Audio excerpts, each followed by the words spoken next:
L'histoire a commencé par une exploration du concept de classement, un système qui détermine le statut d'une personne dans la vie. C'est la même chose qui allume les désirs intérieurs et vous pousse à rechercher l'auto-actualisation. Ce classement se manifeste par la puissance et l'intelligence, ainsi que dans les relations sociales, la richesse, et même votre choix de cours. À une époque comme celle-ci, tout est évalué selon une hiérarchie de valeurs. Au même moment, le voyage du jeune garçon ne faisait que commencer. Il se tenait debout, regardant devant lui, contemplant le chemin devant lui. Dans un village tranquille appelé Tully, où la vie était vécue simplement, un homme nommé Love coupait du bois et chacun de ses coups témoignait de sa diligence. Sur son visage, il lisait la satisfaction après le travail, son âge de 16 ans. À ce moment-là, l'un de ses compatriotes l'appela et lui demanda d'aiguiser son épée. Soudain, une fille enragée, nommée Yuna, est arrivée, a donné des coups de pied à l'homme et lui a crié de ne pas demander à Love de tout faire pour lui.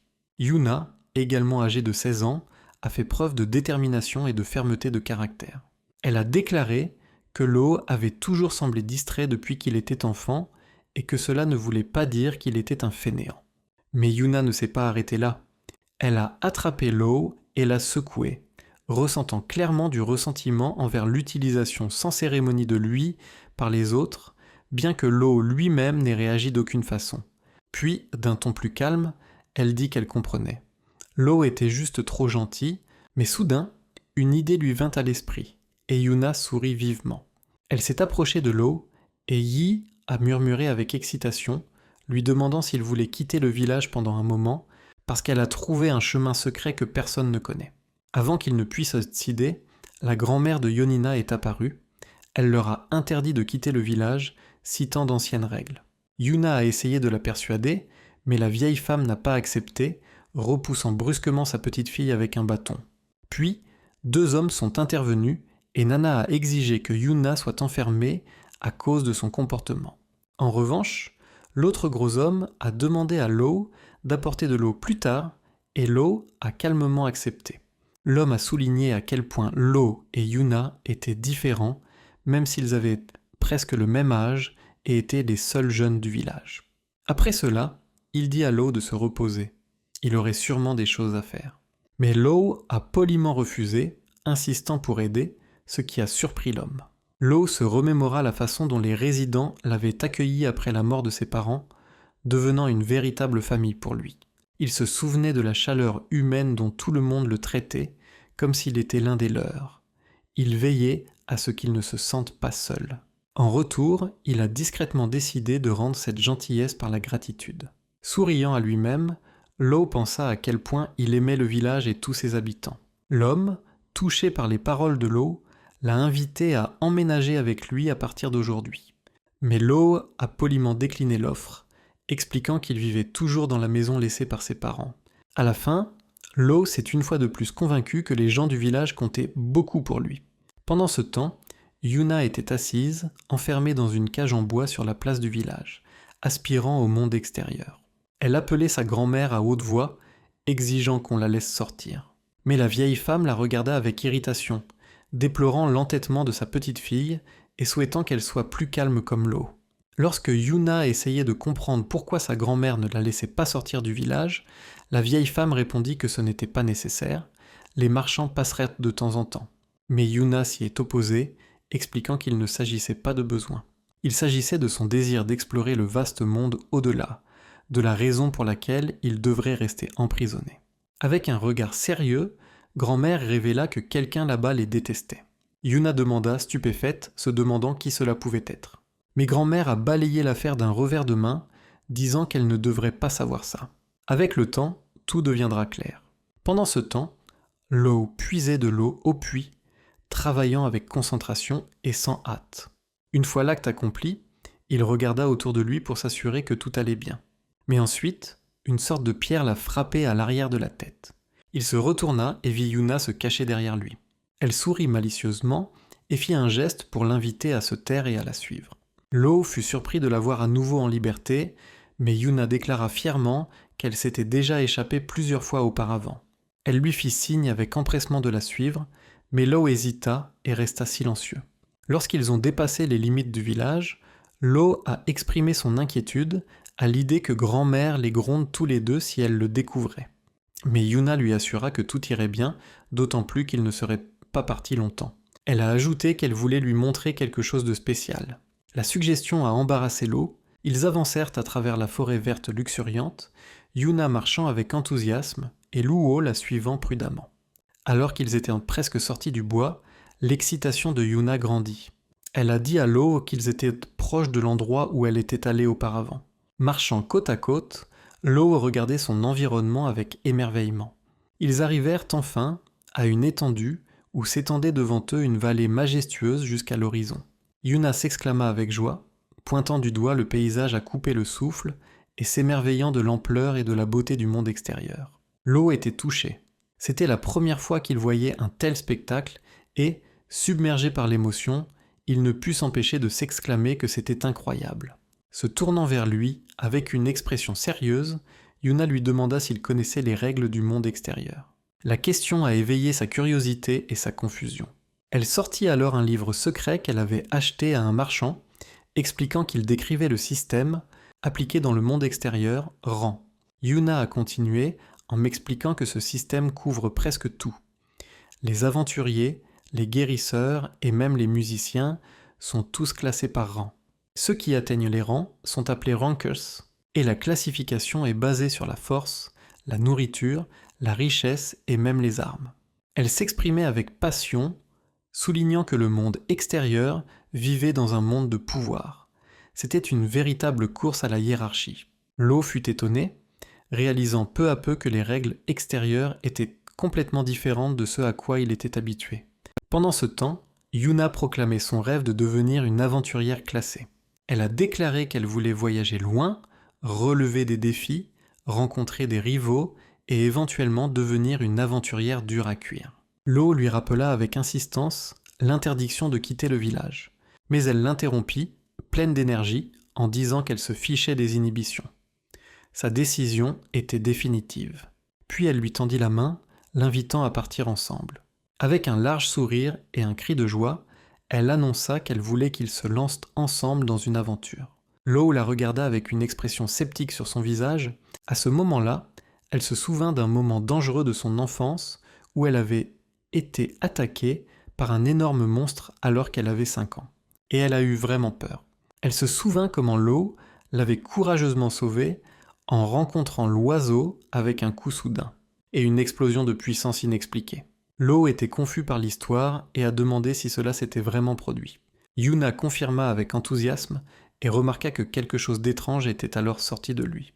Elle a continué en disant qu'elle avait depuis réalisé, bien que Lo soit généralement calme, mais quand il est sérieux, c'est lui le plus fort. Avec un sourire, elle lui dit qu'il brillerait encore plus dans le monde extérieur, et l'invita avec enthousiasme à se joindre à l'aventure.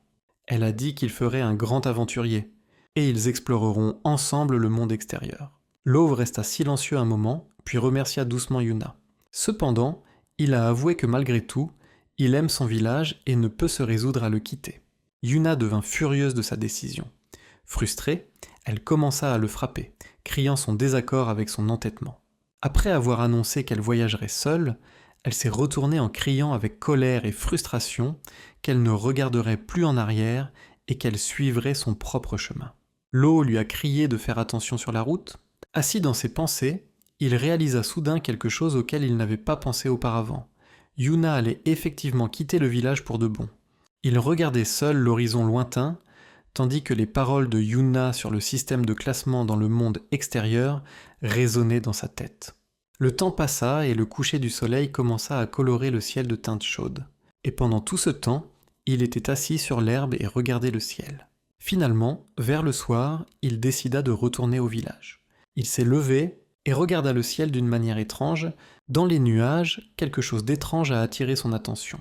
Il se retourna, surpris, et fut choqué de voir un énorme objet au-dessus de lui, menaçant et déplacé. Soudain, cette île volante a commencé à briller d'énergie. Un puissant faisceau a jailli de cet objet, plein de lumière et d'énergie, si fort qu'il a fait tomber l'eau au sol. Il a essayé de comprendre ce qui se passait, mais soudain tout s'est arrêté. L'objet mystérieux a soudainement disparu avec une vitesse étonnante, laissant l'eau dans la peur et l'anxiété. Il a immédiatement couru en arrière, désireux de tout vérifier, si Yuna, sa grand-mère et les autres résidents vont bien. En fuite, il essayait de se convaincre que tout irait bien, que le village et ses habitants étaient en sécurité. Mais lorsqu'il arriva à l'endroit où se trouvait le village, tout ce qu'il vit fut un énorme cratère au milieu de la forêt. Pas un seul être vivant et la terreur le saisit. Il se figea, stupéfait, fixant le vide où se trouvait autrefois le village. Il n'y avait pas de mots à trouver, et il commença à descendre les escaliers. La panique le saisit et il courut. Il criait les noms de Yuna, de sa grand-mère et de tous ceux qui étaient encore en vie. Mais personne ne répondait à son appel. Dans un moment de décadence et de désespoir, l'image de Yuna lui apparut. Sa version plus jeune, souriante, lui disait que tout irait bien.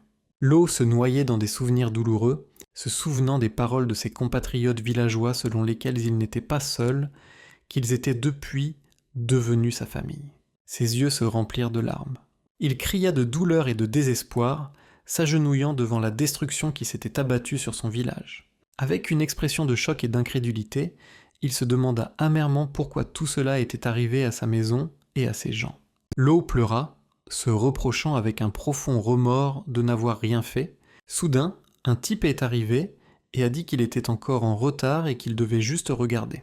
Il marcha jusqu'au bord du cratère et se repéra. Lo, en pleurs, regarda avec confusion l'homme qui était soudainement apparu. Soudain, l'étranger se leva de son siège et sauta dans le cratère, courant vers le garçon. Il demanda calmement si Lo était un survivant du village de Tully. Lo répondit d'une voix calme et triste « Oui ». L'homme a exprimé ses condoléances à Lo et la douleur qu'il traverse, et rapporta ensuite que l'île apparue plus tôt avait disparu. Lo fut surpris, et il demanda ce qu'était cette île. Il s'interrogeait sur la nature de l'objet mystérieux, qui apparaissait et disparaissait instantanément, et saisi de colère et de larmes, il a exigé une explication sur le sort de ses concitoyens et sur ce qui leur était arrivé. L'homme répondit gravement que Lo devrait oublier complètement le village, et lui a remis un petit morceau de papier indiquant où il devait aller s'il voulait être en sécurité. Lo est devenu furieux, a attrapé l'homme par ses vêtements et a exigé une réponse claire. Mais l'homme s'exclama vivement que le village avait disparu à jamais et que ce monde n'était pas pour un gars comme lui. Puis, avec un regard sérieux, il dit à Lo d'oublier tout ce qui s'était passé parce qu'il n'avait pas d'autre choix. Il s'est également dit que Lo ne devrait pas creuser davantage, sinon il serait lui-même la prochaine victime. Mais Lo, au fond, refusait d'abandonner. Et un écho des mots de Yuna, Lo, quand tu es vraiment en phase, tu es le plus fort, lui revint à l'esprit. À ce moment-là, il sentit une étrange puissance s'éveiller en lui. L'homme se tourna vers le garçon sous le choc, et décida avec colère et détermination qu'il n'oublierait jamais ce qui s'était passé, et jure d'aller sur cette île et d'en ramener tous les habitants, quoi qu'il en coûte. Les pensées de Lo revinrent au souvenir d'enfance de ce jour-là, lorsqu'il a perdu ses parents dans un glissement de terrain. Il se souvenait avec amertume des jours qui avaient suivi cette tragédie, lorsqu'il s'était retrouvé seul. Mais quelque chose a changé un de ces jours. Le village et ses habitants l'ont hébergé et ont pris soin de lui comme s'il était leur propre fils. Lo a commencé à recréer des images de Yuna, se souvenant comment elle était toujours là avec un bouquet de fleurs et un sourire innocent. Les souvenirs des villageois lui revinrent en mémoire. Des gens gentils qui ne pouvaient pas surmonter le malheur des autres. Au moment décisif, Lo réalisa qu'il ne pourrait jamais oublier ces gens, et l'énergie mystérieuse du prana jaillit de lui avec puissance. La détermination sur le visage de Lo était claire. Il était déterminé à se rendre sur cette île à tout prix et à ramener tous ceux qu'il avait perdus. Le mystérieux vagabond que Lo a rencontré a été choqué par le volume impressionnant de prana émanant de l'homme. D'étranges formes ont commencé à apparaître devant l'homme. L'espace autour de Lo a commencé à se déformer à cause du pouvoir qui l'entourait. À cet instant, Lo se souvint de la définition du prana tirée d'un livre qu'il avait lu. C'est l'énergie mentale inhérente à tout être vivant. Il a également lu que tout le monde possède du prana, mais que seuls quelques-uns sont capables de l'utiliser consciemment. Les personnes particulièrement douées peuvent intentionnellement canaliser cette énergie et la renforcer. Habituellement, le prana est invisible et incolore, mais lorsqu'il est fort, il apparaît de manière brillante et claire. Lo a également rappelé que différentes races peuvent avoir des propriétés uniques de prana. Il présenta ses compatriotes villageois et commença à se sentir encore plus attristé par leur disparition. Le voyageur a noté avec inquiétude que Lo était l'un des rares survivants d'un endroit appelé Bébel. Et au début je voulais le protéger, mais maintenant je me rendais compte qu'il allait bientôt se libérer. L'homme pensait avec regret que Lo n'avait aucune idée du danger que représentait sa situation. Au même moment, il enfonça son épée dans le sol juste devant le gars. Il se tourna ensuite vers Lo et dit que s'il voulait vraiment atteindre l'île, il devrait prendre l'épée et prouver sa force. L'homme a ajouté sérieusement qu'une fois qu'il verrait suffisamment de potentiel chez Lo, il prendrait personnellement en charge sa formation. Lo le regarda et tira son épée du sol. Le guerrier sortit une deuxième épée flamboyante d'une puissance rouge et ordonna à Luo de se battre jusqu'à la mort. Une bataille féroce s'ensuivit entre les deux. Luo se tenait enveloppé d'un puissant prana vert, tandis que l'homme se tenait dans une aura rouge de prana. Luo se précipita en avant, attaquant avec la puissance de son prana unique et sa pleine détermination à se battre. Pendant le combat, l'homme a remarqué que l'escrime de Lo était faible, mais la puissance et la pression de ses coups étaient incroyables. Malgré son incompétence, l'attaque de Lo fut étonnamment écrasante. Alors que leurs lames s'entrechoquaient, ils échangèrent des regards acérés qui reflétaient le sérieux et la force de chacun. Une vague de prana déferla autour de Lo, surprenant l'homme et augmentant son étonnement. Il réalisa alors que Lo était vraiment exceptionnel et il ne put contenir son admiration pour le jeune homme. Lo se précipita encore plus fort, son visage brûlant de détermination et de colère alors qu'il continuait à appuyer sans relâche. Après ce coup puissant, un faisceau entier d'énergie de prana s'est formé. Une fois le combat terminé, l'homme s'est assis à côté de Luo et a dit que l'île qui avait fait disparaître le village s'appelait l'île du ciel. Il a expliqué que l'île flotte généralement au-dessus de l'océan, mais qu'elle apparaît parfois soudainement à des endroits aléatoires, détruisant tout ce qui l'entoure. L'homme a exprimé ses regrets d'avoir essayé à plusieurs reprises de l'arrêter, mais encore une fois, il n'a pas pu empêcher la destruction. Il a conclu en parlant à Love de la théorie selon laquelle les personnes entourées par la lumière de cette île étrange sont transportées directement sur l'île du paradis. Lo se demandait ce qui se passerait s'il touchait la lumière mystérieuse. L'homme répondit calmement que ce n'était qu'une théorie. Lo a alors demandé que devrait-il faire. Avec un regard sérieux et profond, le guerrier dit que Lo devait être dans le top 10 du classement des aventuriers pour atteindre l'île. Lo s'est enquis de la nature de ce classement. L'homme a expliqué que les aventuriers sont des professionnels dont le travail consiste à explorer et à développer des terres inconnues. Il a ajouté qu'ils constituent le groupe le plus important parmi les classifications et que ceux du top 10 sont égaux en force aux monstres. L'homme a précisé qu'en atteignant le top 10 des aventuriers, Lo pourrait entrer sur Heavenly Island. Le garçon a attrapé et serré fermement ses vêtements. Il a averti que l'île était en tête du classement des zones dangereuses depuis son arrivée et que les aventuriers qui en reviennent sont rares. Par la suite, l'homme a demandé à Lo s'il voulait toujours y aller. Et Lo a confirmé avec une détermination inébranlable qu'il le ferait. L'homme fixa Lo pendant un long moment, réfléchissant à sa réponse. Après une courte pause, il dit qu'il ne l'entraînerait que pendant 1 an à partir de maintenant, mais uniquement à l'escrime. Il a suggéré à Lo de s'entraîner d'abord et de conquérir ensuite lui-même le sommet du classement. L'homme s'est présenté comme Adol, le premier chevalier le plus puissant parmi les humains. Adol a demandé au jeune homme son nom et il a répondu calmement « Lo ». Adol lui serra alors la main et m'a sérieusement prévenu qu'il n'y aurait aucune pitié à l'entraînement. Il sourit et reconnut que Lo était le premier homme à le frapper du premier coup. Lo regarda Adol avec un regard dur, prêt à être testé. Ainsi commença une année d'entraînement que Lo lui-même décrira plus tard comme l'année de l'enfer. Lo s'entraînait avec une intensité extrême et ses mains et ses pieds étaient couverts de plaies et d'ampoules. Ma peau se déchirait contre les rochers. Il a également dû faire face à des défis dangereux où ses muscles ont été déchirés et ses os ont été brisés. La douleur et la souffrance sont devenues si fréquentes que le sang coulait constamment en raison des rigueurs de l'entraînement.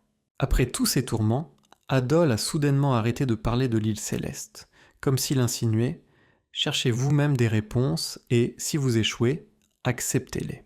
Lo a continué à se battre et à endurer, croyant que ses compatriotes étaient en vie, et cette croyance l'a propulsé en avant. De nombreuses questions le hantaient encore. Il se demandait sans cesse pourquoi le village avait disparu. Et de quoi parle-t-il mystérieuse? Lo avançait obstinément avec son épée, s'assurant qu'il parviendrait à la vérité en gravissant les échelons des aventuriers. Avec une détermination indomptable, il se promettait encore et encore d'atteindre les sommets des audiences pour découvrir tous les mystères de ce qui s'était passé. Cela faisait 1 an que l'entraînement avait commencé, et Lo se tenait à côté d'Adol au sommet de la colline, admirant la vue. Adol demanda, regardant l'horizon, s'il était prêt pour le prochain voyage. Lo répondit avec assurance et calme qu'il était prêt depuis longtemps. Il regarda pensivement devant lui, se souvenant des paroles de Yuna à propos de son rêve de devenir une aventurière classée, et invitez-le dans votre aventure. Il se souvint également que Yuna, rêvant de ce monde, avait disparu, et réalisa qu'il y allait désormais à sa place. Lo a décidé intérieurement de réaliser le rêve de Yuna et de terminer son voyage pour elle. À ce moment-là, Adol l'appela, lui disant qu'il était temps de commencer son voyage et l'invita à avancer. Lo a répondu calmement et avec confiance qu'il était prêt à prendre la route. Après une année d'entraînement exténuant, Lo avait radicalement changé. Il avait maintenant 17 ans et avait considérablement grandi pendant cette période.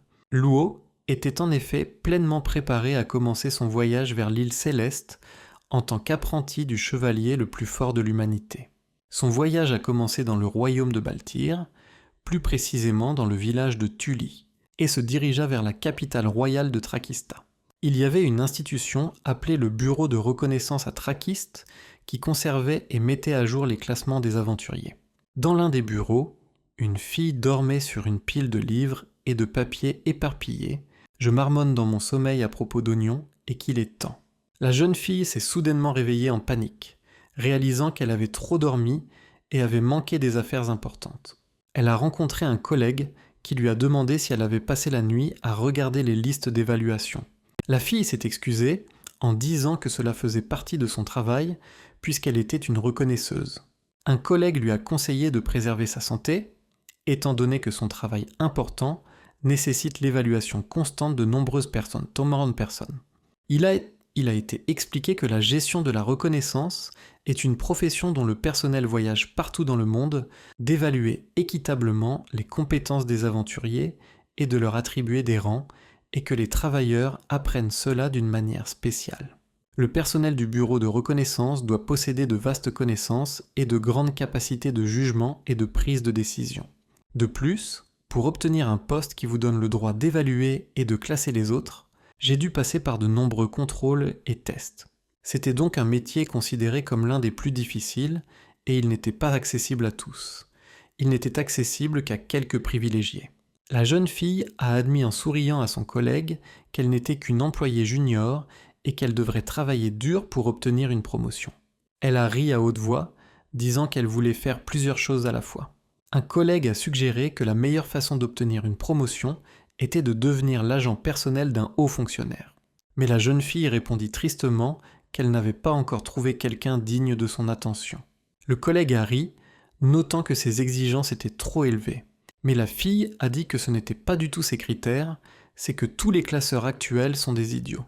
Elle a expliqué avec passion que la compétition entre aventuriers était autrefois féroce, et maintenant les premiers classements stagnent, privant les entreprises de clients précieux. La jeune fille a fermement déclaré que les classements n'ont de valeur que s'ils changent et évoluent constamment. Le collègue a souri d'un air moqueur, disant qu'elle était trop préoccupée par les notes et les classements, et la fille a ri. La fille de l'autorité est enthousiaste à l'idée qu'elle veut qu'une nouvelle star émerge et bouleverse les audiences. Une collègue a ri en ouvrant la porte, et a dit que la nouvelle star était peut-être là. Elle a ensuite ouvert la porte d'une salle pleine de monde, et a déclaré que cette étoile montante était peut-être déjà là. La fille avec la casquette a demandé pourquoi il y avait autant de candidats cette année. Et un collègue a répondu qu'il y en avait généralement beaucoup moins. Elle a ajouté que l'augmentation de l'intérêt pourrait avoir été déclenchée par le changement de 2 mois de la forêt d'Azaban dans le classement des zones de danger, qui a attiré l'attention des aventuriers. En y regardant de plus près, un collègue a remarqué qu'il y avait de nombreux candidats prometteurs cette année. Elle a commencé à parler d'un des membres, Hall Darkis, du 753e mercenaire, le jeune chef du célèbre gang. Elle a ensuite désigné un jeune homme nommé Eddie Markman, 82e tireur classé, issu d'une célèbre famille de tireurs. Elle a ajouté qu'il y avait d'autres professionnels exceptionnels parmi les participants, tels que Trade Ranker et d'autres. Cap a repéré quelques autres silhouettes, un chevalier, un navigateur et un guide éleveur. Un collègue l'a félicité d'avoir reconnu les notes sans qu'on lui demande, ce à quoi la jeune fille a fièrement répondu que c'était facile parce qu'elle était capable de reconnaître les notes. Cap a expliqué avec enthousiasme pourquoi le grade de Ranker était si indispensable. Il était très utile et indispensable pour accéder à certaines spécialités. Au milieu de leur conversation, un autre collègue les interrompit. Demandé d'attendre, les procédures d'enregistrement ont commencé. Law est entré dans la salle d'inscription et a été chaleureusement accueilli par la réceptionniste qui a déclaré qu'il avait été dirigé ici pour s'inscrire au classement. L'administrateur a expliqué le système d'enregistrement. Il est géré par leur bureau et vous pouvez mettre à jour votre évaluation dans n'importe quel bureau avec un représentant, mais vous devez vous inscrire pour la première fois ici. Law a dit à l'administrateur qu'il voulait s'inscrire comme aventurier ranger. Elle sourit et lui informa que son timing était parfait. L'examen était sur le point de commencer et lui proposa de le passer immédiatement. Law a accepté, a rempli le formulaire d'inscription et la réceptionniste l'a informé que les frais d'examen s'élevaient à 3000 pièces. Law a terminé le processus d'inscription. La réceptionniste l'a remercié, lui a demandé d'attendre dans la pièce voisine et lui a donné un numéro de participant 53. Cap remarqua Law qui passait et s'exclama avec stupéfaction qu'il y a encore des gens qui ne savent pas ce qu'est le bureau de reconnaissance. La collègue a ri, disant qu'elle ne l'avait expliqué à personne depuis longtemps. Un collègue a demandé à Gégé de l'aider à réviser pour un examen et elle a accepté en plaisantant que la paperasse était meilleure. La réceptionniste a commencé à m'expliquer les détails de l'examen. Il se déroulerait en 3 étapes. Elle a expliqué qu'il y aura d'abord un test écrit, puis une phase pratique, et l'examen final sera expliqué plus tard. Elle a conseillé aux participants de ne pas désespérer. Si quelque chose échoue à une étape, cela peut être compensé par le succès dans les autres. Les participants ont immédiatement commencé l'examen écrit, et certains étaient clairement nerveux et concentrés. L'un des candidats pensait que l'examen était incroyablement difficile et qu'il couvrait trop de sujets. Après un moment, l'administrateur a annoncé la fin du test écrit. Elle a dit que l'étape pratique aurait lieu dans la forêt à l'extérieur du village dans 2 heures et que nous devions attendre les résultats de l'examen. Dans la pièce voisine, la réceptionniste a demandé à la fille Luke de l'aider à vérifier les papiers et elle a répondu avec enthousiasme qu'elle était prête. Au bureau, 2 employés étaient occupés à vérifier les formulaires d'examen. Vérification des œuvres, la fille est tombée sur la feuille du candidat né 53, Law, et se souvint immédiatement de lui par le regard triste qu'elle avait vu auparavant. Mais l'expression de son visage passa de la curiosité au choc total lorsqu'elle a découvert que toutes les réponses de Law à l'examen écrit étaient complètement fausses. Frustrées, les jeunes femmes, membres du personnel, ont soupiré et ont fait remarquer qu'elles devaient penser aux sentiments de ceux qui étaient soudainement confrontés à une épreuve aussi difficile. 2 heures plus tard, les participants se sont réunis dans la forêt pour un examen pratique où l'administrateur a expliqué qu'il devait trouver certains trésors. Elle désignait un grand tableau avec la valeur de chaque objet et interdisait strictement les bagarres entre les participants. Celui qui prenait l'objet en premier était l'objet. Les sujets testés ont commencé à se vanter de leurs compétences et de leurs capacités. L'administrateur a donné le début de l'étape pratique et les participants se sont précipités dans la forêt. Elle poussa un soupir de soulagement lorsque tout le monde partit, disant qu'elle pouvait faire une petite pause maintenant. Elle a demandé à sa collègue combien d'entre eux elle pensait pouvoir transmettre, et sa collègue a répondu environ la moitié. Alors que les participants se déplaçaient agilement dans le fourré, la réceptionniste a demandé s'il y avait quelqu'un de particulièrement remarquable parmi eux, mais ma collègue a répondu tristement qu'elle n'avait rien remarqué d'exceptionnel jusqu'à présent. À ce moment-là, le vieux Darkis, qui était le premier à atteindre le lieu de rassemblement, apparut et demanda s'il était le premier à accomplir la tâche. Le vieux Darkis a présenté un morceau de précieux minerai royal, ce qui lui a valu 120 points à l'examen. L'administrateur a précisé s'il était sûr de vouloir terminer l'examen immédiatement, et il a répondu avec indifférence qu'il le passerait quand même. Elle a essayé d'expliquer que plus de points lui donnerait un meilleur classement à l'inscription, mais il n'a montré aucun intérêt, disant que sa principale occupation était mercenaire et que le classement des aventuriers ne lui importait pas. Pendant ce temps, Eddie Markman est rapidement apparu avec une plume d'oiseau rare et s'est demandé qui était arrivé là avant lui. Je lui ai déjà dit que ça valait 180 points. Les vieux noirs ont commencé à narguer Eddie à propos de la plume d'oiseau, mais l'homme répondit avec assurance que la plume appartenait à un oiseau capable de voler silencieusement à 500 km/h. Ils échangent des remarques acerbes. Alors que la réceptionniste a noté avec un sourire que le système de notation donne aux gens un sentiment de fierté, et un collègue a confirmé que cela fait partie de la force des participants, soudain, l'attention de tous fut attirée par les bruits de pas bruyants qui approchaient.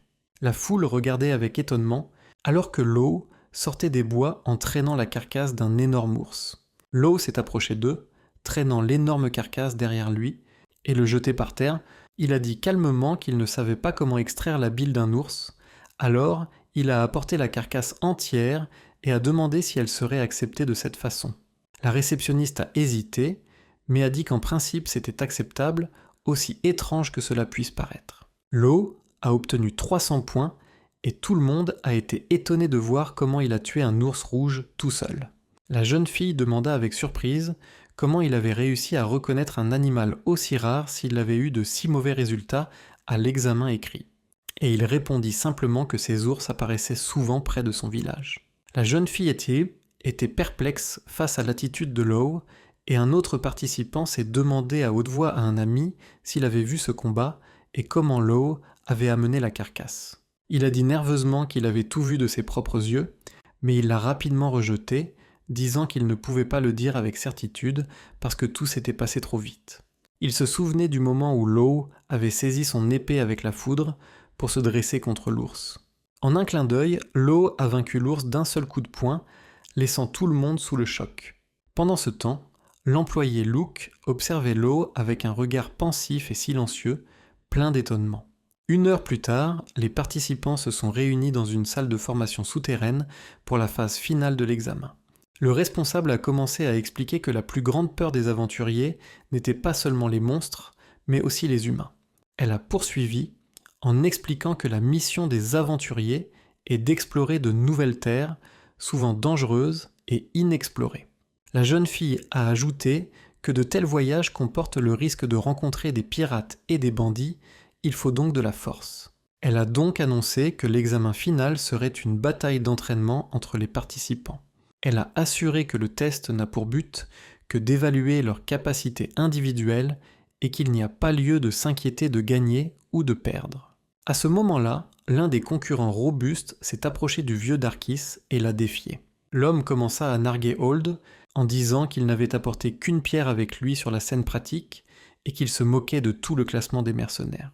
Le grand membre s'est mis en colère et s'est jeté sur Hold avec une grande force, déclarant qu'il ne permettrait pas que son statut soit insulté. Mais Hold l'a facilement mis à terre d'un seul coup de poing, suscitant l'admiration de tous. Hold s'est immédiatement excusé auprès de l'employé pour sa crise de colère, et elle a dit que ce n'était pas grave, car le candidat vaincu est de toute façon éliminé. D'autres participants ont parlé avec étonnement de la force d'Hold, notant que quiconque essayait de le défier était repoussé. L'employé commença à se demander qui serait l'adversaire d'Hold, se demandant nerveusement. Une jeune collègue s'est approchée d'un collègue et lui a dit qu'elle voulait choisir un certain adversaire pour Laws, et le collègue a curieusement accepté. Les combats entre les concurrents ont commencé et les combats étaient féroces, mettant en valeur une variété de styles. C'était le tour de la 8e bataille et le membre du personnel a annoncé que le prochain combat sera celui de l'équipe Old Darkies contre Eddie Markman. Law a demandé « Qui va se mesurer à lui ?» Contre le concurrent le plus fort du Puy 53, Law, seul, tout le monde fut surpris par cette décision, pensant qu'il les sous-estimait tous les deux.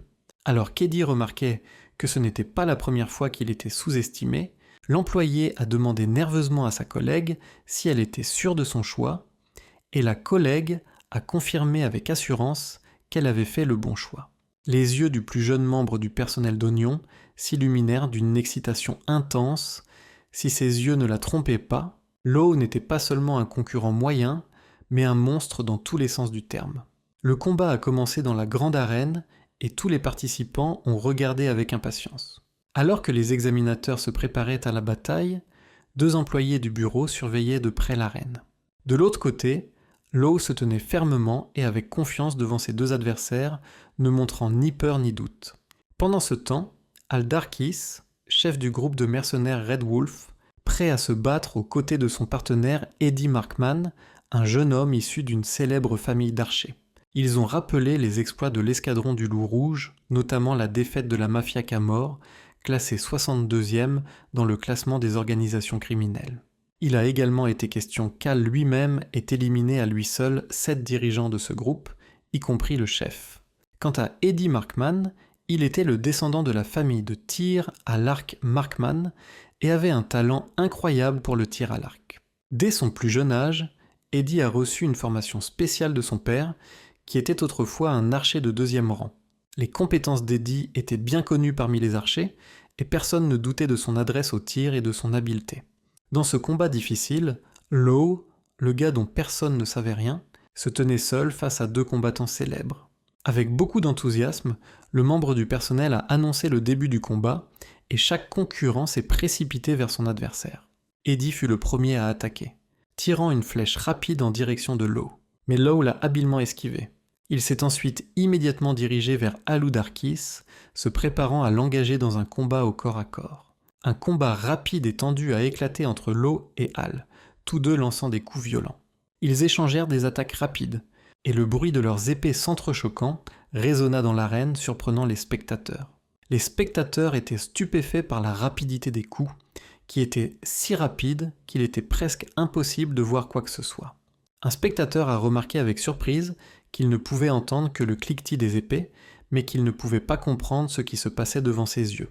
Soudain, Law lança un coup qui força Al à reculer, submergé par la puissance de l'ennemi.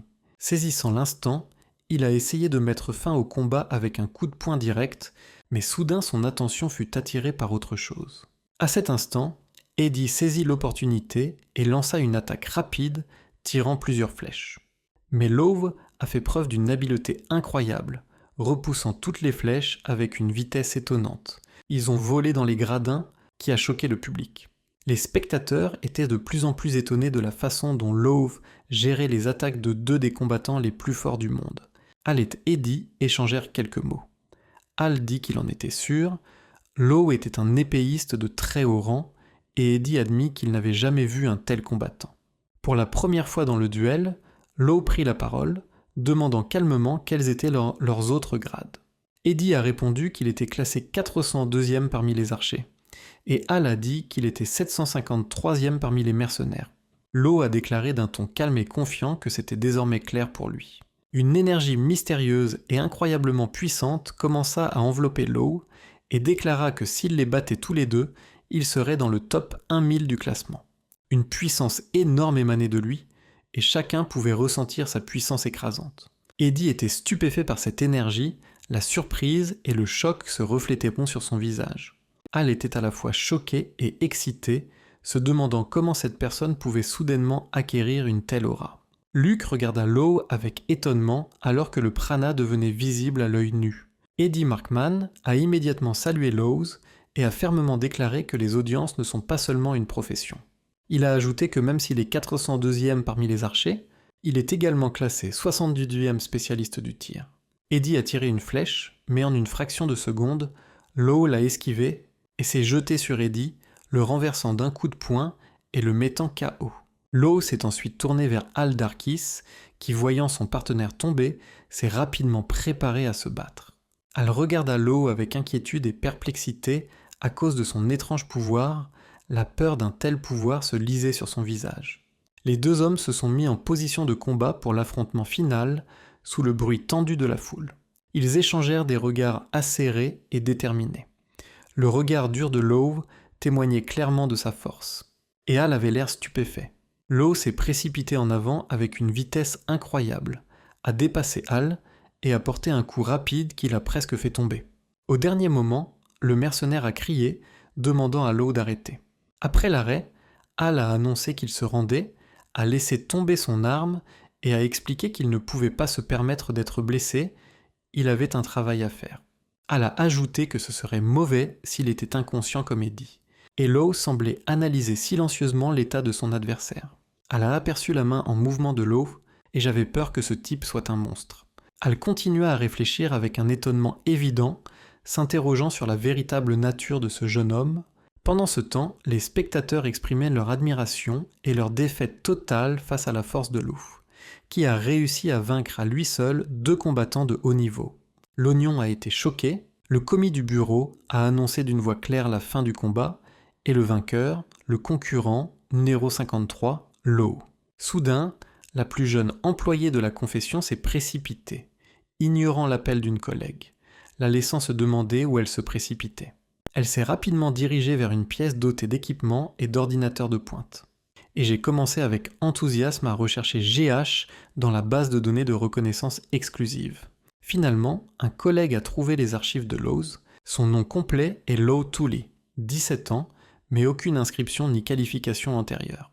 Elle était profondément surprise qu'un homme avec de telles compétences ne sache rien de leur bureau et pensait qu'il devait venir d'une région très éloignée. Luke s'est assuré qu'il n'avait pas de casier judiciaire, ni de lien avec des groupes de travail, ce qui a ajouté à son étonnement et à sa joie. Un large sourire et une joie indescriptible s'étendaient sur son visage, tandis qu'elle demandait joyeusement « Où ce talent s'est-il caché pendant tout ce temps ?» Elle se précipita vers la salle de réception et, marchant dans le couloir, se précipita vers Lowe en criant à haute voix « Lowe Tooley ». Finalement, une jeune employée est entrée dans la pièce et a proposé avec enthousiasme d'être son agent exclusif. Mais elle était stupéfaite. Une foule s'était rassemblée autour de Lowe et tout le monde lui faisait les mêmes suggestions. Elle a été choquée par ce qu'elle a vu et profondément bouleversée d'être arrivée un peu trop tard. Tout le monde avait déjà réussi à proposer ses services avant elle. Luke en voulait à la précipitation des autres, estimant qu'ils auraient dû vérifier l'identité de Lowe avant de lui proposer leur coopération. Soudain, Lowe fut surpris et demanda innocemment ce que signifiait un agent exclusif. Immédiatement, un membre subalterne du personnel a crié et est intervenu, assurant à Lowe qu'elle allait tout expliquer en détail maintenant. Elle a commencé une explication approfondie en disant qu'un agent est une personne chargée de surveiller la notation de son client. Le membre du personnel a précisé qu'il doit généralement attendre d'être évalué au bureau principal pour mettre à jour la note. Mais avec un agent exclusif, l'aventurier peut mettre à jour la note instantanément, à tout moment et n'importe où, sans attente. Elle a ensuite expliqué avec passion que cela est particulièrement précieux pour les aventuriers qui voyagent fréquemment à travers le monde.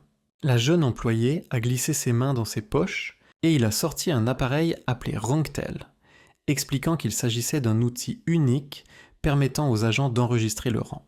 Elle a tendu l'appareil à Lowe, notant que s'il voulait gravir les échelons rapidement et efficacement, il avait besoin d'un agent exclusif comme elle.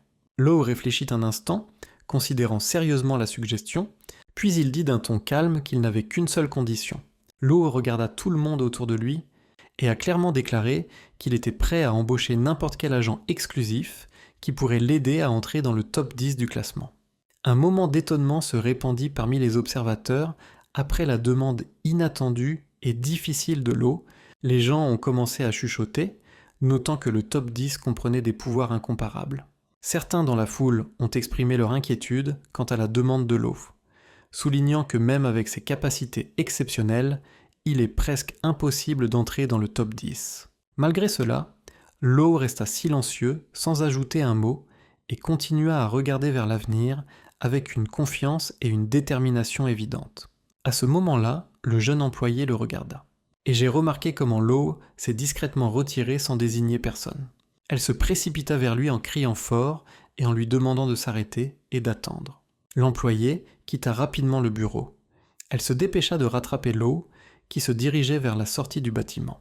Quand elle a finalement réussi à le rattraper, elle a crié son nom à haute voix, lui demandant d'arrêter. Boo, haletant, demanda pourquoi ce héros en particulier veut-il être dans le top 10 ? Mais il lui coupa la parole et lui dit que cela ne la regardait pas. Puis The Onion lui a demandé d'en faire son affaire. Elle se leva avec enthousiasme et commença son discours sur son désir de devenir son agent personnel de reconnaissance. C'est avec son aide que le protagoniste pourra atteindre le top 10 du classement. Mais Law a répondu calmement qu'il ne voulait pas mettre l'enfant en danger, ce qui a surpris l'employé, qui s'est mise en colère et a dit qu'elle n'était pas une enfant, mais avant tout une reconnaisseuse. Law lui répondit fermement et résolument que même si elle n'était pas une enfant, il n'avait aucune intention d'embaucher qui que ce soit. Il continua en regardant tranquillement l'horizon, ajoutant qu'il ne voulait pas entraîner les autres dans ce qu'il faisait lui-même. Mais l'employé ne voulait pas abandonner, insistant encore avec encore plus de confiance sur le fait qu'elle avait un travail à accomplir à tout prix. Elle parla avec encore plus de ferveur, expliquant à Love qu'elle avait une bonne raison de risquer sa vie, et c'est pourquoi elle veut travailler avec lui et former une alliance. Ils se tenaient silencieusement face à face, observant la ville, et Love écoutait attentivement ses paroles. La junior, Law, a révélé sa principale raison, affirmant qu'elle a un but et une mission qu'elle a l'intention d'accomplir quoi qu'il arrive. À ce moment-là, Law s'est souvenu de la raison pour laquelle il était venu ici et de la promesse qu'il avait faite il y a 1 an. En entendant cela, Law répondit très doucement, en la regardant droit dans les yeux, que lui aussi avait des affaires à régler, quoi qu'il arrive. Ils se tenaient face à face dans une confrontation directe et la ville autour d'eux était baignée de soleil doré. La collègue tendit la main à Law avec enthousiasme, lui assurant qu'elle pouvait gérer la situation.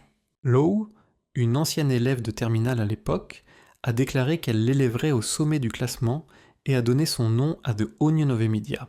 Law prononça également son nom, bien qu'elle le connaisse déjà, et lui tendit également la main. Finalement, ils se serrèrent la main face au soleil couchant, marquant le début officiel de leur union. La scène s'est déplacée dans une maison que l'employé junior louait, où elle a chaleureusement salué Law, lui demandant avec enthousiasme s'il aimait l'endroit. L'employé a expliqué avec enthousiasme que le bail n'était que pour quelques jours et a suggéré à Law de l'utiliser comme base temporaire. Law la remercia poliment pour son travail, la qualifiant de très compétente, mais elle répondit avec embarras que ce n'était pas si important. Il s'est avéré que GH avait exprimé des doutes sur ses services, lui proposant à la place une période d'essai d'1 semaine, ce qui la rendit très en colère. Emidia, lui, a assuré de manière dramatique et passionnée qu'elle prouverait sa pleine compétence en seulement 1 semaine, et même imité sa manière de parler de manière moqueuse. Law a presque souri et a simplement dit qu'il l'espérait. Emidia a remarqué que, malgré la puissance et le sérieux des combats de Law, il est très distrait dans la vie de tous les jours. Combien de fois lui dit-on cela ? Soudain, les résultats des examens sont sortis, et l'employé a sorti un appareil Ranktel, annonçant avec enthousiasme à Law que ses résultats étaient prêts.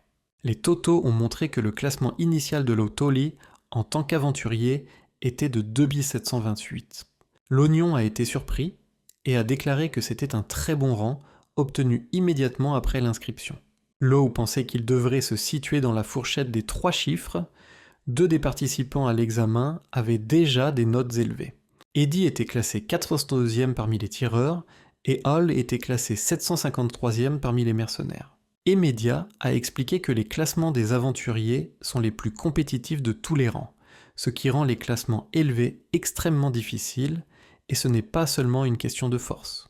Elle a ensuite montré à Law les détails de son classement en soulignant qu'il avait 58 autres rangs d'épéistes, ce qui était un résultat exceptionnel. Un collègue a confirmé sans équivoque que ce chiffre reflète un talent de pointe selon le bureau de reconnaissance. Law a ensuite demandé si Ola et Eddie avaient d'autres classifications. Emidia a confirmé et a dévoilé leurs différentes classifications. Elle a parlé des classements d'Ola Darkus, mercenaire 753, épéiste 521, purge spéciale 209, enquêteur 2831 et leader de confiance 86. Elle a également énuméré les classements d'Eddie Markman, tireur 420, snipers 781, éclaireur 2111 et une impressionnante 19e place dans la culture des champignons. Emidia a expliqué qu'il est possible d'avoir plusieurs évaluations, mais cela augmente la charge de travail et la responsabilité, mais Lowe a immédiatement et fermement répondu qu'il ne voulait pas de travail supplémentaire, et l'employée a souri, disant qu'elle commençait à comprendre un peu mieux son caractère. Un collègue a exposé son objectif principal, indiquant clairement qu'il souhaitait entrer dans le top 10 du classement des aventuriers le plus rapidement et le plus rapidement possible. Elle a ensuite pointé du doigt avec enthousiasme le haut du doigt, notant qu'elle supposait que son objectif ultime était d'atteindre l'île du paradis. Lowe continua à l'écouter attentivement, en silence et avec sérieux, sans nier ce qu'elle avait dit. Il lui demanda avec surprise comment elle le savait, et elle lui expliqua que c'était le seul privilège des 10 premiers. Emedia, lui, a alors demandé s'il pouvait lui dire la raison du coup, après la période probatoire, et Lowe a accepté. Elle a répondu qu'elle aussi partagerait sa situation une fois sa période d'essai terminée. Elle a ajouté qu'il serait juste d'échanger des détails, même si elle a noté que sa situation est quelque peu complexe et difficile à expliquer à un nouveau venu dans le monde des notations. Une expression sérieuse et mystérieuse apparut sur son visage alors qu'elle disait doucement qu'elle poursuivait les ténèbres. Lorsque Lowe lui a demandé ce qu'elle venait de dire, elle a rapidement agité la main, a souri et a dit que cela n'avait pas d'importance. Elle changea instantanément de sujet et lui demanda comment il avait obtenu un tel pouvoir, en particulier son impressionnant maniement de l'épée. Lowe répondit simplement qu'il était devenu l'apprenti d'un chevalier nommé Adol il y a 1 an, ce qui la fit crier de surprise à l'énoncé de ce nom. Elle l'attrapa avec perplexité, lui demandant s'il était Adol, le chevalier numéro 1 et le chevalier le plus fort de l'humanité, ce à quoi Lowe répondit calmement qu'il l'était. Elle fut étonnée de sa réponse calme et a expliqué à quel point Adol était célèbre, notant qu'il n'avait jamais enseigné à personne, et la rumeur dit qu'il prévoyait de choisir un successeur de rang 1 parmi les jeunes chevaliers de la prochaine génération. Emedia était toujours ravie que Lowe devienne le successeur d'Adol et tremblait, disant que les autres chevaliers s'évanouiraient s'ils le découvraient. Lowe a alors demandé calmement et simplement si Adol était vraiment si incroyable, et l'employé a confirmé qu'il était le chevalier numéro 1 et le plus fort du monde entier. Elle remarqua peu à peu qu'il avait réussi à poignarder Adol avec son épée, ce qui fit crier d'incrédulité le membre du personnel. Une telle chose était impossible. Finalement, elle a attrapé son appareil et a vérifié à nouveau les données de Lowe. Je m'assure que Tully est un tout nouveau nom de famille dans la base de données, et j'y réfléchis sérieusement à nouveau. Lowe se souvient d'une conversation avec Adol il y a longtemps. Lorsqu'il lui a demandé la signification du nom de famille, et s'est rendu compte que le concept lui était inconnu, Adol lui a dit que s'il voulait vraiment se rendre à l'île céleste par le chemin le plus court, qu'il utilise le nom de Luo Tully, avertissant que cela peut comporter de grands risques, mais fournir des indices importants. Lowe a réfléchi à cela, et a dit qu'il comprenait et qu'il utiliserait le nom.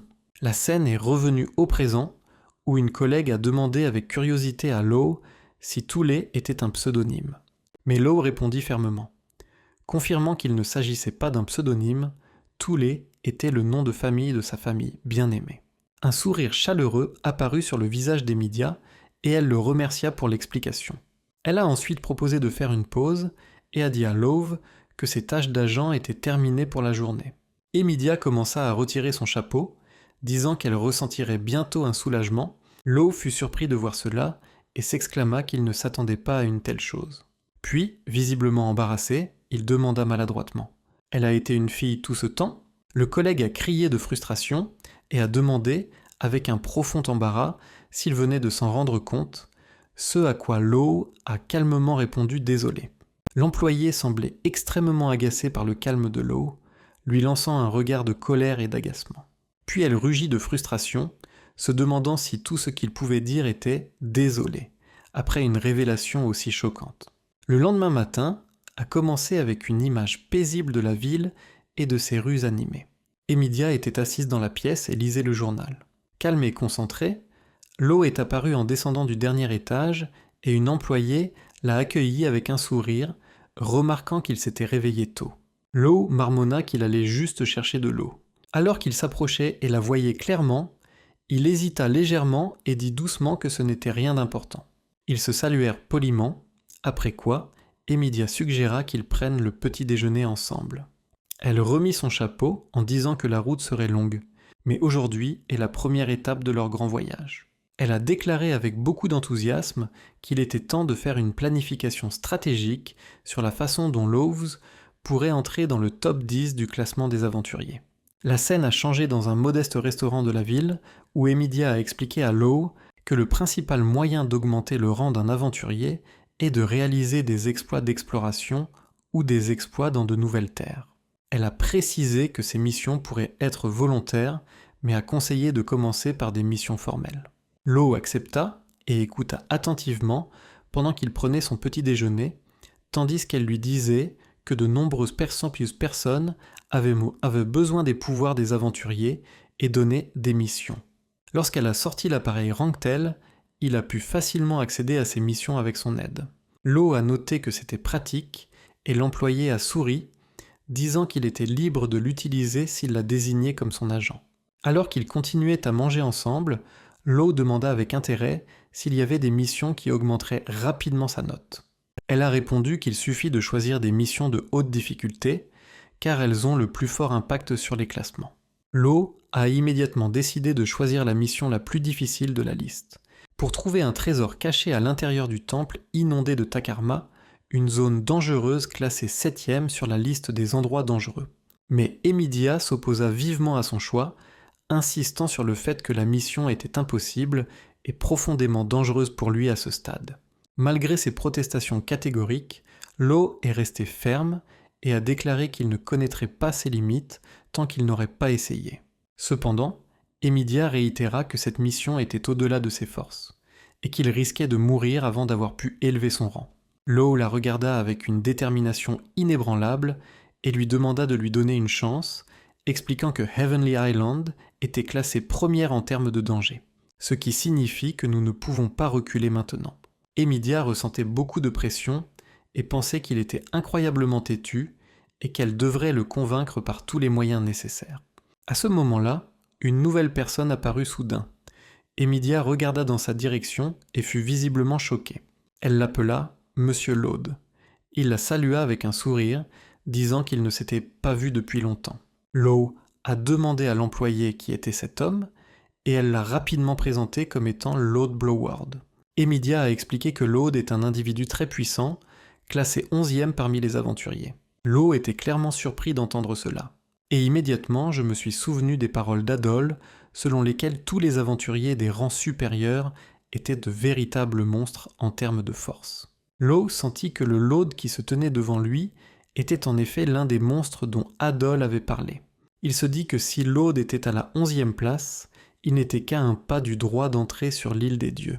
À ce moment-là, Emidia sourit avec beaucoup d'enthousiasme et dit à Lode que son arrivée était le moment idéal, puis lui demanda soudainement une faveur. Elle a ensuite crié avec enthousiasme à Lode de battre Lowe. La scène s'est transformée en arène de duel, là où Lode se tenait devant Lowe, s'excusant pour le retard. Lode a déclaré qu'il ne s'attendait pas à un duel. Alors il a emprunté une arme à quelqu'un d'autre, notant qu'elle était légère et adaptée au combat. Lowe s'est présenté sérieusement et formellement, précisant que son nom était Lowe Tully. Lode sourit et dit qu'il n'y avait pas besoin de formalité entre aventuriers, on pouvait parler librement et à l'aise. Il a ajouté qu'il connaissait bien l'employé car elle avait l'habitude de mettre à jour son évaluation, et a salué ses compétences exceptionnelles. Il a expliqué qu'Emidia possède de grandes connaissances, de la ferveur et de la minutie dans son travail, des qualités qui la distinguent des autres agents. Il a également souligné que, puisque la demande provenait d'un employé aussi diligent, il était prêt à aider de toutes les manières possibles. L'autre se prépara à donner une leçon à ce nouveau venu têtu, ajoutant avec un sourire que l'oignon se souciait clairement de lui. Lowe s'est mis en position et a immédiatement senti à quel point Lode était puissant, rien qu'en le regardant. L'aura d'énergie la plus forte émanait de Lode, et Lowe sentait qu'il serait transpercé s'il essayait d'attaquer par négligence. À ce moment-là, l'employé a crié à Lowe avec beaucoup d'excitation que c'est l'occasion idéale pour lui de réaliser à quel point le monde dans lequel il vit est vaste. Lowe resta silencieux un instant, pensant que si c'est un test de la taille du monde, il est définitivement prêt à relever le défi. L'énergie de Lowe explosa soudainement autour de lui, se répandant vers l'extérieur, et il proclama à haute voix qu'il savait à quel point le monde était vaste et puissant. Face à face se trouvaient Low Tolly, classé 2728, et Lord Bloward, classé 11, dans un combat sérieux et décisif avant le duel. L'employé Emidia a levé la main avec beaucoup d'enthousiasme et a annoncé à haute voix le début du match. Ils se sont déchirés l'un l'autre à grande vitesse et leurs armes s'entrechoquèrent puissamment, provoquant une rafale d'étincelles et la libération d'éclats d'énergie provenant de la collision furieuse. Luo se déplaçait avec une vitesse incroyable, délivrant un coup puissant avec son épée, désormais chargée d'énergie prana, ce qui a conduit à un coup de hache écrasant qui n'a toujours pas touché le visage de l'Aude. L'Aude fut profondément surpris en observant les capacités de Love, et dans son esprit, il analysa comment Love canalisait l'énergie prana dans son épée et son bouclier pendant ses attaques, et a également remarqué qu'il utilise l'énergie pour amplifier ses mouvements à un niveau extraordinaire. Il a continué à observer la technique de l'épée Lo et s'est rendu compte qu'elle lui était familière, se convainquant qu'il ne pouvait s'agir du style secret d'un grand chevalier qui n'est transmis qu'à une seule personne par génération. Alors que l'Aude était plongé dans ses pensées, Lo saisit l'occasion et avança, affirmant fermement qu'il n'y avait pas de temps pour réfléchir dans la bataille. Ils furent une fois de plus confrontés à une force énorme, et l'Aude semblait plus détendu cette fois, commentant calmement, tandis que Lo continuait à le pousser. Ils ont échangé une série d'attaques rapides et successives au milieu du bruit et du chaos de la bataille, et leurs coups se sont heurtés avec une telle puissance que de petites explosions d'énergie ont éclaté autour d'eux. L'Aude recula légèrement, regardant l'énergie débordante de Lo et notant que la quantité de prana de Lo surpassait même la sienne. Et il y avait aussi un étrange scintillement autour de lui. L'Aude a demandé sans détour à Love de quelle race il était, à cause de l'étrange énergie qu'il transportait. Et Lo semblait visiblement perplexe, se demandant avec étonnement ce qu'il voulait dire par le mot race. L'Aude répondit sérieusement que prétendre l'ignorance ne servirait à rien, et ajouta que l'on n'acquiert pas une telle énergie plus tard dans la vie. Il faut naître avec. Voyant que Lo ne voulait pas parler avec éloge, il déclara avec indifférence, ce qui le forcerait à libérer ses capacités au combat, et commença à préparer une attaque puissante avec sa lance. Puis il a demandé à Lo s'il pouvait utiliser les techniques, ce qui a dérouté Love et l'a amené à se demander ce que le terme signifiait. L'Aude commença à lancer son sort spécial, et une énorme énergie commença à s'élever autour de lui. Une énorme énergie explosa autour de l'Aude, formant une aura dorée massive, ce qui a laissé Lo sous un choc invisible en regardant la démonstration époustouflante de la force de l'Aude. L'Aude continua son chant puissant, récitant de nouveaux mots du rituel, ce qui a provoqué l'apparition d'un grand nombre de lances acérées et brillantes autour de lui. L'Aude se préparait à une attaque écrasante. Il regarda Lo et dit avec assurance qu'il ferait mieux d'utiliser ses propres sorts. L'Aude continua, avec une intonation sérieuse, en disant à Lo qu'il mourra s'il n'utilise pas son sort maintenant. Il se tenait sur le champ de bataille, entouré d'une énergie intense qui remplissait l'espace d'anticipation et d'attente lourde. L'Aude regarda Lo avec une profonde concentration, attendant la réaction de son adversaire. Le visage de Lo trahissait clairement la tension et l'anxiété, alors qu'il regardait le coup puissant que l'Aude était sur le point de lui porter. L'Aude pointa sa lance sur Lo avec force, et une énergie dorée commença à se rassembler autour de lui en prévision de l'attaque. Une énorme vague d'énergie jaillit de lui dans une grêle dense de lances incandescentes volant vers le haut, et le submergeant par la force de l'assaut. Lo commença à se déplacer avec une vitesse incroyable, essayant d'esquiver les lances qui pleuvaient sur lui avec une puissance incroyable. Malgré ses tentatives d'esquive, il était clair que Lo était blessé, et l'Aude reconnut calmement qu'une épée normale ne serait pas capable de repousser un tel sort. D'un léger effleurement des doigts, l'Aude invoqua d'autres lances, qui se dirigèrent vers Lo avec une grande vitesse et une grande force. Lo a continué à esquiver, utilisant des mouvements incroyablement agiles et rapides pour éviter les lances incessantes. Une fois l'attaque terminée, Lo s'arrêta, reprenant son souffle, haletant légèrement, mais son visage restait profondément concentré. Les pensées de Love revinrent à son entraînement avec son mentor Adol, qui lui avait dit un jour qu'il était encore faible dans le contrôle du prana, et a ajouté qu'une fois que Lo se serait habitué à contrôler le prana, il serait progressivement capable de maîtriser les techniques. À ce moment-là, Luo demanda avec surprise quel genre de technique il serait capable de maîtriser. Adol a conseillé une observation attentive et a dit qu'il commencerait par enseigner la technique la plus simple. Adol a ensuite démontré une technique de base appelée Lightning Blade devant Law, qui a montré une force énorme et une vitesse fulgurante.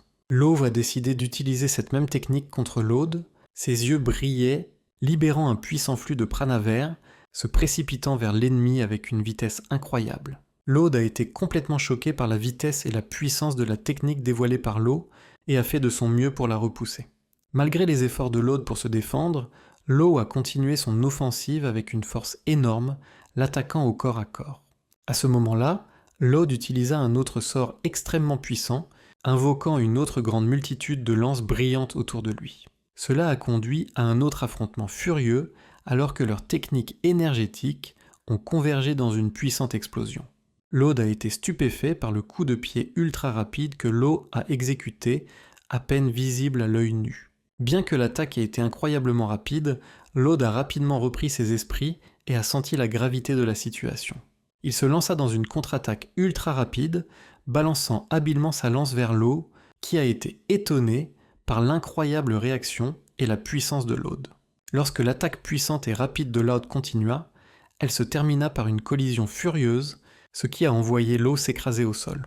Malgré la chute de Law, Lode a commenté avec admiration la performance du jeune combattant, notant que sa force méritait d'être reconnue. Cependant, Lode ajouta fermement, en faisant signe avec ses doigts, que malgré les efforts de Law, le mur devant lui était encore trop haut. Il a ensuite lancé sa prochaine attaque, entourant toute la zone avec des lances d'énergie dorée et verrouillant complètement Law de tous les côtés. Law se figea sous le choc, incapable de bouger, un air de surprise sur le visage de la fille. À ce moment, Lode jeta un regard pénétrant à Law, lui disant de ne jamais sous-estimer le rang d'un aventurier. Sans hésitation, Lode lança des lances dorées vers Luo, qui ne put rien faire pour contrer l'attaque dévastatrice. Un léger air d'agacement traversa le visage de Law, comme s'il n'aimait pas vraiment être dans cette situation. L'attaque a provoqué une explosion massive qui a fait s'effondrer le sol de l'arène, soulevant des débris et de la poussière dans l'air. Une fois l'attaque terminée, Law gisait inconscient au centre d'un grand cratère, clairement submergé par la force du coup. Lode regarda son adversaire, qui était toujours allongé, immobile. L'écran dans l'arène de combat a déclaré sans équivoque Lord Blowerd, classé 11e au classement des aventuriers, comme le vainqueur. Une fois le match terminé, Lode sourit et demanda à Luke si elle était satisfaite. Elle a poursuivi en soulignant que Law avait désormais une meilleure compréhension de la dure réalité de la situation. Mais Lode a calmement remarqué qu'elle était douée pour faire en sorte que les mots sonnent bien. Lode la regarda pensivement et demanda si elle croyait vraiment que Law pourrait finalement le vaincre. Emedia répondit tranquillement qu'elle pensait simplement que c'était possible. Lode conclut que sa croyance était due au fait que Law était un disciple du grand chevalier Adol. Il a confirmé qu'il avait reconnu l'identité de Law au moment où il a vu son mouvement d'épée ultra rapide, une technique du style secret de Holy Blade. Il a noté que le style Blade Saint est considéré comme le plus fort de tous et n'est généralement transmis de génération en génération qu'entre chevaliers. Lode a ajouté que pour Law, qui possède la technique, être au rang d'aventurier plutôt que de chevalier pourrait être perçu comme une insulte aux chevaliers. Soudain, Emedia s'exclama avec une grande inquiétude qu'elle devait désormais empêcher Law de rencontrer les chevaliers, et Lode accepta. Lode a suggéré que la situation serait plus facile si Law s'inscrivait comme chevalier, ce qui pourrait aider à éviter beaucoup de problèmes. Emedia avait l'air profondément préoccupé. Il se rend compte qu'avec sa détermination et sa force, c'est impossible. Elle a continué en expliquant que la véritable raison de sa croyance en la force de Luo, outre le fait qu'il était un disciple, c'est que Law lui avait raconté comment il avait réussi à porter un coup réussi à Adol lui-même. Lode fut profondément surpris et réagit avec une incrédulité évidente, disant que c'était impossible, surtout compte tenu du niveau de compétence actuel de Law. Emedia a acquiescé et a admis qu'elle avait pensé la même chose au début, mais a ajouté que Law ne semblait pas être quelqu'un qui mentirait sur quelque chose comme ça. Lode semblait pensif et se murmura que même si le style de Blade Saint était une surprise, Il fut encore plus frappé par le scintillement d'énergie particulier utilisé par Law, suggérant un secret profond. Soudain, Emedia se tourna vers Laud avec intérêt, et Laud lui dit sans détour que Laud était également compétent dans les techniques de sortilège. Il a calmement admis que si Laud avait réellement utilisé ses sorts au combat, Laud aurait peut-être perdu le match. Après un moment, Laud a une vision avec une fille. Elle se tourne vers lui en sifflant un air agréable. Soudain, elle se rapproche et touche presque son visage. Le cri aigu de grand-mère interrompt le sifflement. Elle lui demande avec colère ce qu'il fredonne, qualifiant cela de absurde. Elle reproche au poème leur confinement. Ces lignes sont la raison pour laquelle il est impossible de sortir. Il est interdit de les prononcer. La fille regardait sa grand-mère avec frustration et silence. Elle s'excuse discrètement auprès de Law, et elle termine ce qu'elle a commencé en posant sa main directement sur son visage. Les yeux du protagoniste s'ouvrent enfin. Law reprend ses esprits dans un endroit inconnu. Son regard erre, une voix de femme remarque le réveil et appelle cela l'infirmerie du bureau. Le compagnon de Law rapporte qu'il a dormi toute la journée dans cette infirmerie du bureau. Le type est sidéré et se demande si ça fait vraiment 24 heures. The Onion dit que c'est immédiat. Le médecin a diagnostiqué une fatigue mentale sévère. L'interlocuteur avoue ignorer son fardeau. Cependant, il souligne sans détour que l'homme est manifestement trop pressé et ne se ménage pas. Soudain, Lou se souvient de ce qu'il a rebuté, son duel avec Laud et ses lances. Après une pause, Laud accepte ses remarques et ses précautions. Au début, la fille le regarde en silence. Et puis il se tourne vers Laud, soulignant l'importance de la conversation à venir. Elle lui demande s'il connaît le concept des sorts. Laud dit qu'il ne sait pas. Les sorts sont décrits comme une méthode unique de contrôle du prana, disponible uniquement pour quelques races sélectionnées. Nombre des meilleurs joueurs classés possèdent cette capacité. La question a été soulevée de savoir si Laud appartenait à de telles races. La réponse est oui. C'est un guerrier des Blowerward, une tribu de chasseurs des marais du Sud. La raison pour laquelle les sorts sont uniques est leur transmission. Les connaissances sont conservées par les tribus oralement, souvent sous forme de vers, de génération en génération. Ces techniques sont appelées sorts. Elles sont basées sur la génétique, ce qui rend leur maîtrise à l'âge adulte extrêmement rare et difficile. Law essaie de comprendre pourquoi on lui dit cela. L'interlocuteur transmet les paroles de Law à Law. À son avis, le gars peut également utiliser des sorts et des techniques. La jeune fille pose une question directe à Law. Elle veut savoir s'il a la moindre idée de ses capacités. Law hésite, et l'image de la fille du rêve lui revient à l'esprit. Après une courte pause, Law répond par l'affirmative. Son compagnon réagit avec enthousiasme à ses paroles, exprimant son approbation. La jeune fille déclare avec ferveur l'incroyable valeur des sorts au ranché. Sa confiance en ce fait n'en est que renforcée. Avec enthousiasme, elle affirme que Law a le potentiel de devenir un élève de haut niveau. Elle lui présente ensuite la mission idéale. La mission susmentionnée est une enquête dans la forêt d'Azaban. La tâche comprend une étude environnementale d'une forêt qui avait été désignée zone dangereuse classée 48e 2 mois plus tôt. Law clarifie la nature de la quête. Le garçon demande si son travail se limitera à l'étude des animaux et des autres habitants de la forêt. L'interviewé reconnaît que cela fait partie du travail, mais signale immédiatement une tendance inquiétante. Les disparitions croissantes de personnes de divers rangs, une jeune fille prédit une ascension fulgurante dans le classement de Law grâce à son succès. Elle estime qu'il grimpera facilement de 200 postes, mais les risques sont énormes. Law se lève et accepte résolument la quête proposée dans la forêt d'Azaban, annonçant son accord pour assumer la tâche. Le gars se tourne vers son interlocuteur, notant qu'elle lui a proposé la quête, croyant en ses pouvoirs. Elle le confirme avec assurance. La conception de la quête commence immédiatement. Une fille met en garde contre les interdictions dans la forêt d'Azaban, animaux protégés et zones restreintes. L'interlocuteur rassure Law par sa présence, mais insiste sur la prudence. Le garçon s'enquiert des conséquences des violations. La violation des règles peut entraîner une baisse de rang. La réputation de l'aventurier peut être affectée par les échecs de quête ou les dommages causés à l'écosystème. La jeune fille souligne que le rang d'un aventurier est gage de fiabilité. Law prend consciemment cette information à cœur. La quête est terminée.